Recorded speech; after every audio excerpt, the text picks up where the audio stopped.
Hello everyone.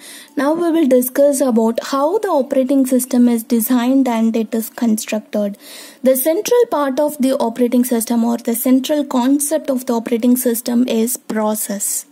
So how we are defining the process? Process is nothing but it is the program in execution. So it is a process which is defined as a program in execution. So program consists of set of instruction which is given by the user.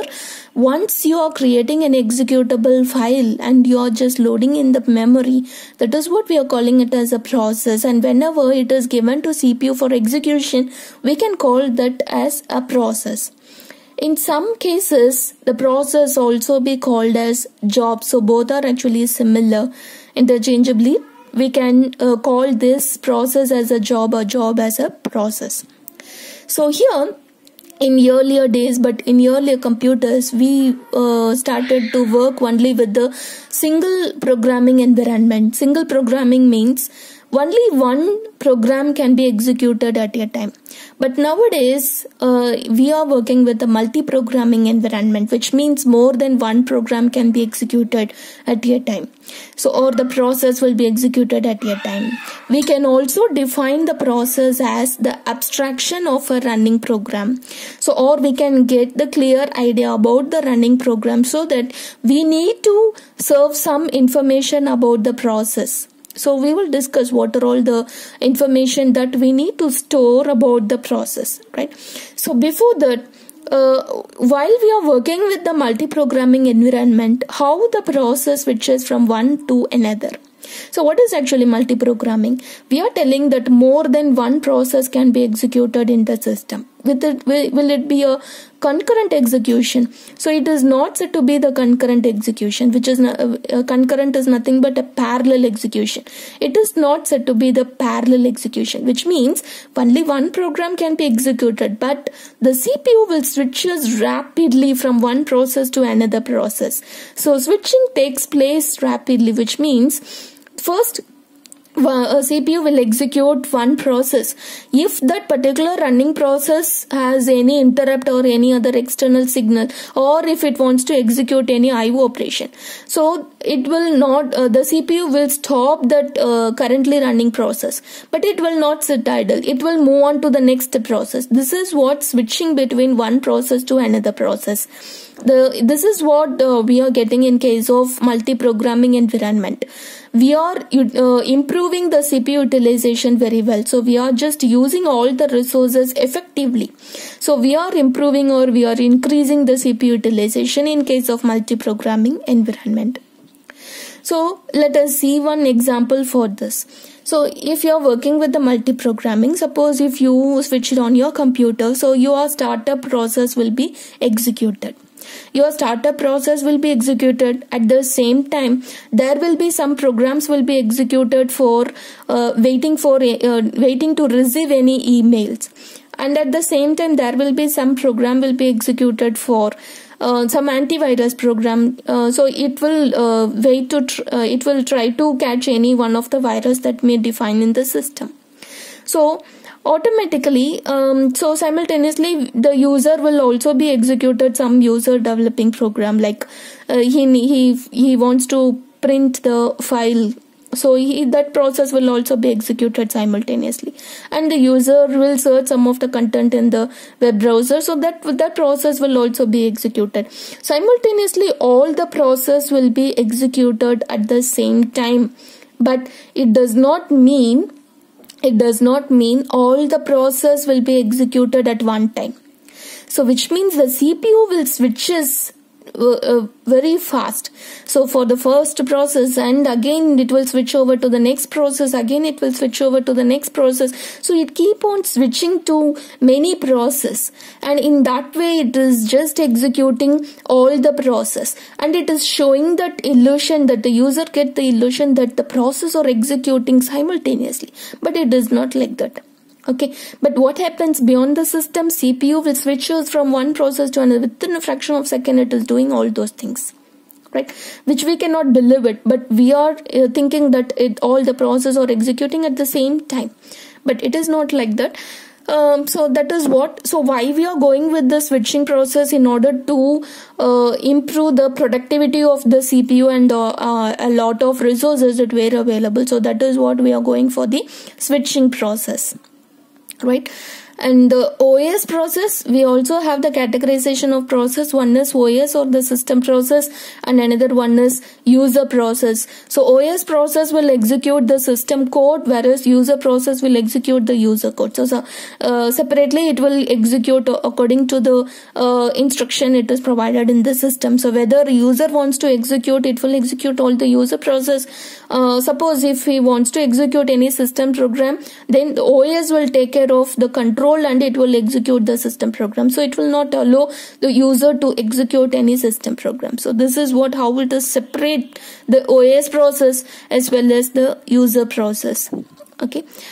So in time sharing system or in time sharing environment, we can call the process as the unit of work in the system is said to be the process. So in different types of environment, wherever we are just working, we can define the process in that way. In multi-programming, so we can say it is a programming in execution. So that is what process. Okay. Suppose, so how can we define the process? So let us see with one example. Suppose if you going to do any baking recipe. So if you want to do the baking a cake, right? So if you want to bake a cake, so what you will do initially? So you will collect all the information about how to bake a cake, right? How to bake a cake. So, or what is the process, or what is the algorithmic procedure for that particular baking recipe. So you will collect that, and afterwards you will collect whatever the ingredients you need, like wheat flour or baking powder or sugar, milk, like that, whatever the ingredients you need. So just you will collect, and afterwards you will start doing what according to the procedure. So you will start doing the process. So now we can say, we can relate all the ingredients are said to be the input, and what are all the algorithmic procedure just you read in order to bake for the baking recipe. So that is nothing but the program, right? That is nothing but the program. So now you going to perform all these things. First, what you will do, you will fetch all the ingredients and you will put one by one according to the procedure. So that is what process. And in between, if while you're doing the procedure, in between if you get any call, so that is nothing but interrupt. So what you will do, you will stop doing all these procedure, but you will record whatever the thing you stopped at the time of stopping your procedure. So whatever the thing you just did, you will record all those things, because after after some time, so you have to reset all the procedure, right? So you will speak with the phone to someone, and afterwards you just come back and again you start doing your procedure. So this is what we can relate this, how the process can be executed in the system. If it gets interrupted, how it will act. Okay. So next one, coming to this process, so as I said, some of the information has to be maintained whenever you want to execute any of the process. So what about the information which we want to maintain? So like a process may need stack. Okay, stack data structure, heap data structure, some data part, some text part. So this text part we can call it as a program, and data part which we can call it as a input or any operands, right? And the next one, heap and data, so it is a dynamic allocation, so which we can get it. Okay, and whatever the temporary data or temporary variables you're going to use it in your process will be stored in the stack. And whatever the global variables or global data which we can use it, or we can store it in the data section. Okay, so you can also store some of the program counter, so which is nothing but which is used to store the address of the next instruction that is to be executed, and some contents of the processor register. So all these things will be given in this text section. Okay, so according to the program counter value, we can execute the instruction one by one. So all these information which we want to maintain whenever you start executing any of the process. Okay, and the next one is if you have more than one process, so how we are switching from one process to another process. So if you have more than one process, and if it belongs to the same program, so as I told, so one program may have more than one process. It is also possible. For one program, it can also have more than one process. It is also possible. We can execute all those processes one by one. Okay. Suppose if you want to submit any Google form, you can give more than one response, right? Which it belongs to the same application. You can give more than one response. That is what? If you have more than one process for the same set of copy of that program, of the program. So you may have the same data structure and the heap structure, right? But it differs with data section and the data section. So because your input may vary for different process, right? So CPU will execute from first process A, and afterwards it will execute B, and afterwards it will execute C, then it will execute D. Suppose if you have 4 different processes that belongs to different program, we cannot set like this. So here this will have only one program counter value, but if you have 4 different processes, you may have separately the program counter value for each and every process. Okay, because it belongs to different program, so this will be considered as one process and this will be considered as another process. So all these processes may have different program counter values and register values and even the data section, text section. Okay, but here you can if you look at this graph, so this is actually the time and this one is the process. So how it is actually executing the many different processes that were available.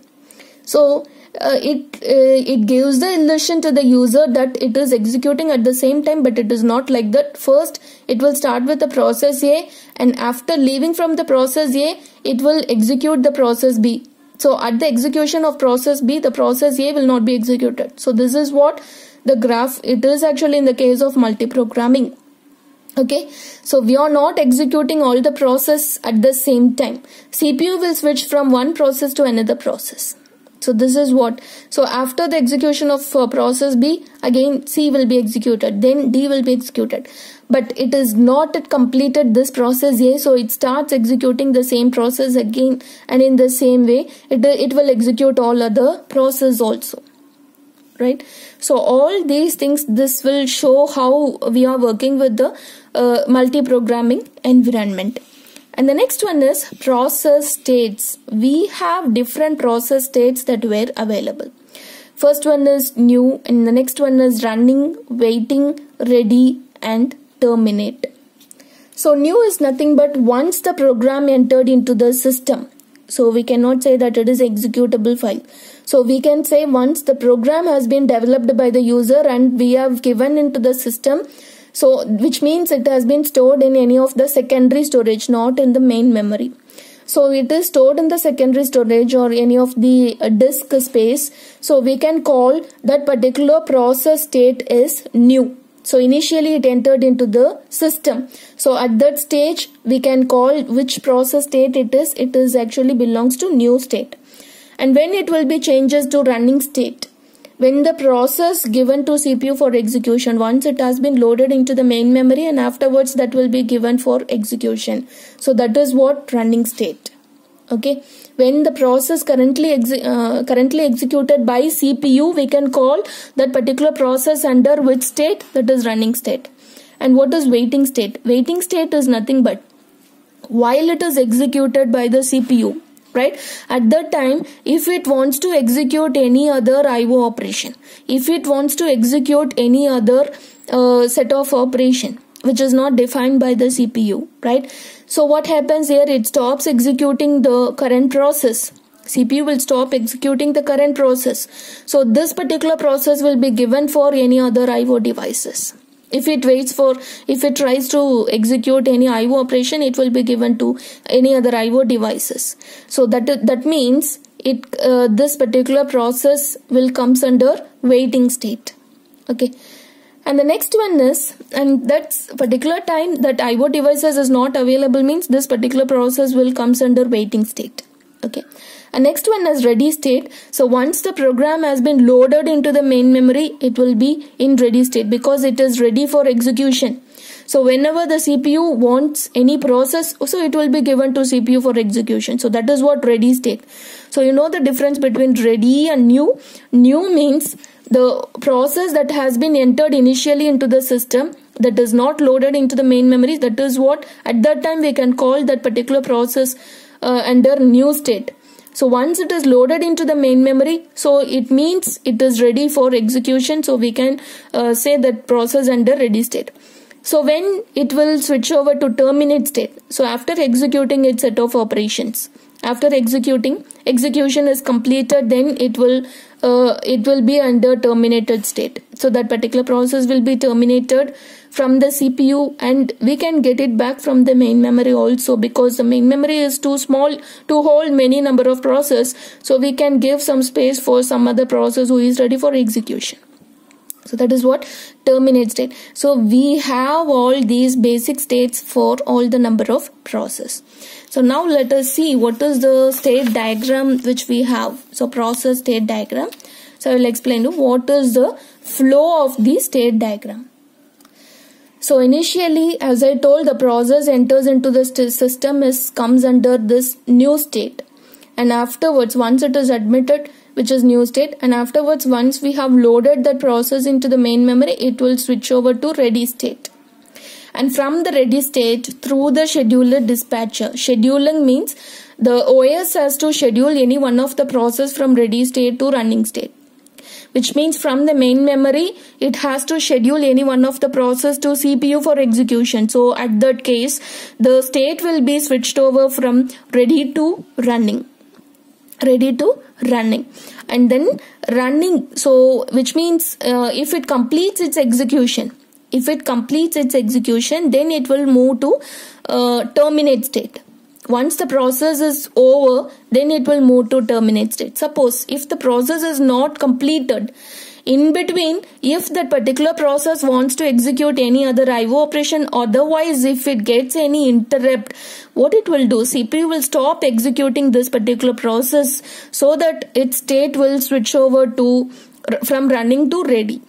So if it gets any interrupt, so it will change the state from running to ready. So it will send the process back to main memory. So that is what running to ready.